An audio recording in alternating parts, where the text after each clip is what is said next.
The morning Milo's shadow disappeared, the world looked perfectly normal. Sunlight spilled across rooftops. Trees stretched long shapes across sidewalks. Even the smallest pebble had a dark twin beneath it. Everything had a shadow.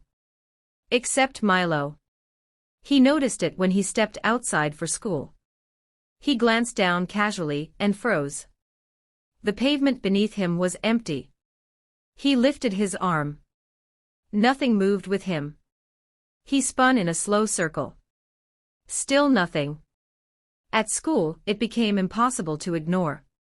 Sunlight streamed through tall classroom windows, casting long silhouettes of desks and chairs. When Milo raised his hand halfway to answer a question, he instinctively looked down. No shadow hand rose with his.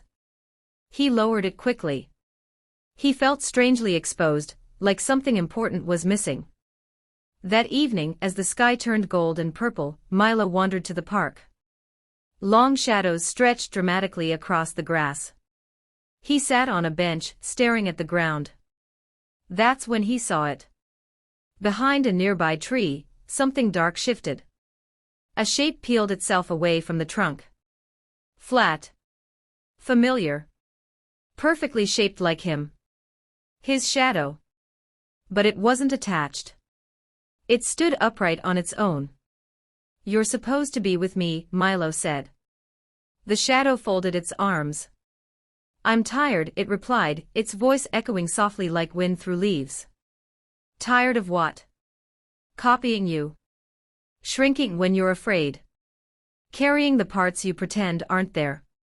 The shadow flickered, and inside it Milo saw pieces of himself, lowering his hand in class, walking away after missing a goal, pretending not to care when someone laughed at him. "I am your fear," the shadow said. "Your doubt. You act like I don't exist." Before Milo could answer, the shadow darted away, sliding across the grass and climbing the side of a building like spilled ink. It stretched high and twisted into enormous shapes, making people gasp as it towered across walls. "Stop!" Milo shouted, chasing it. Milo raised his hand. This time, the shadow raised its first. They stood together, not forced, not separate but choosing. As the sun slipped below the horizon, the shadow gently reattached to his feet. The next morning in class, when Milo hesitated before raising his hand, his shadow stood steady beside him. He smiled. And this time, he didn't lower it. If you found this story interesting, please like, subscribe, comment.